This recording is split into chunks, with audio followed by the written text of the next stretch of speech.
Hey guys, welcome to your 35th Java tutorial, and today I'm going to show you a handy trick or a way in which we can use multiple arguments in our method. So till now we have worked with multi-dimensional arrays as argument or a simple array as an argument, but whenever we use the array we knew exactly how many elements are gonna be there, or we had a defined set of elements there. But what if we don't know about how many elements or inputs we are going to give? So let me show you how it will work. So let's make our main method first. So public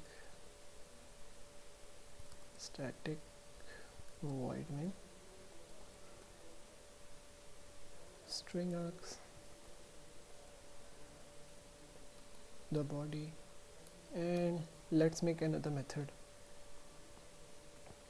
So let's also keep it static and void here, and let's name this method anything. So anything, and let's say now we are going to or now we are making a program in which we want to enter the numbers and we want their average as return, and we can keep on adding as much numbers as we want. So for that, let's give it a body here. So earlier we entered an array as an argument and we stored the values there. So for example, we did something like this, numbers, and we gave our square brackets here, which tells Java that we are entering an array, and here we defined the number of the elements or gave the particular set of elements that we want the result upon. But now if we want to keep on entering the number and we don't want to make manual changes in our program, there's a handy trick or using method in Java programming is a quite, I think, contradictory or kind of wrong, but let me say that there's a method which allows us to give as much as input that we want in an array. So giving 3 dots here tells Java that we are making an integer array here in this particular case, and we don't know how many numbers we are going to add, but it's an array. So that's what the keyword is. So now let's make a program. So for that, what we are going to need is we are going to need the integer variable here, and in which we are going to use store our total. So integer total, and let's use our enhanced for loop. So for our data type and identifier, the colons, and the name of the array which we want to scan, which is numbers in this case. And what I want to do is I want to wait, so total adds equals to numbers or x in this case, and I need to initialize our total here, so it's going to be equal to 0. And after that, let's make another integer here, so int, or we can use our dot length for that. So for the average we are going to use return, and what we are going to return is the total divided by name of our array dot length. there should be s here, and it's good, but we are getting error.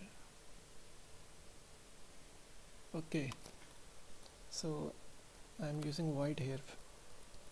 It should be integer. So there are a couple of things that you must be wondering that what is happening here. So first of all, the thing I'm using the static keyword here. So not going into that much theory, I will say that the static keyword here allows us to use different methods without making a special object for them. So till now, if we wanted to use a method from a different class, we had to make an object, or I think in the previous tutorial itself that to access the same method in the class I used object of the same class, but the static keyword here allows us to use only the method name without making any special class or stuff. And the second thing is return keyword here. So we are making an integer method here, or a method which is having a data type of or return type of integer. So in place of just doing calculation and stuff and returning some value and giving output, we can make the whole method to do all the calculation and stuff and return just a number, not give a particular output. So let me show you, it will be more you will say clear in that way. So now that we have our method here which is doing all our stuff, we are simply going to do is print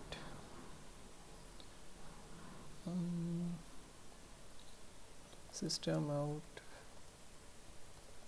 print line, and what we are going to print is the name of the method anything, and the method anything is taking integers as its input, which is not specified how many. So let's give it a couple of numbers here. No, and 45 5 6. Let's make it also a 2-digit, and we need a semicolon here.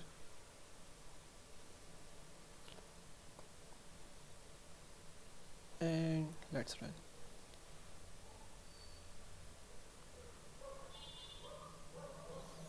So you can see we are getting a output of 29. So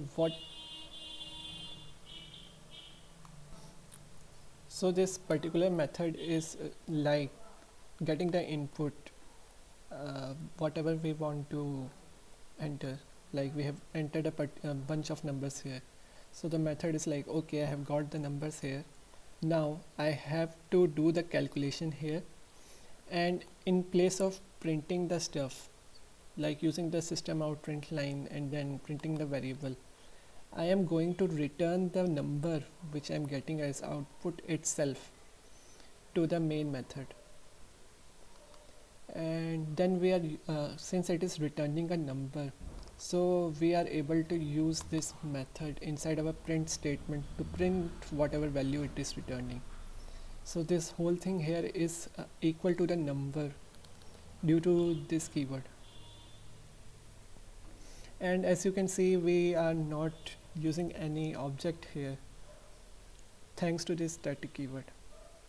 So again, none of this is anything that matters. The only thing or the key thing of this tutorial is this integer 3 dots and number, or any variable name or array name, which basically makes an array in which you can add as much element as you want without specifying the length. So go play with it a little, and I think you will be able to get whatever it was. So hope it was helpful, and see you guys in the next tutorial.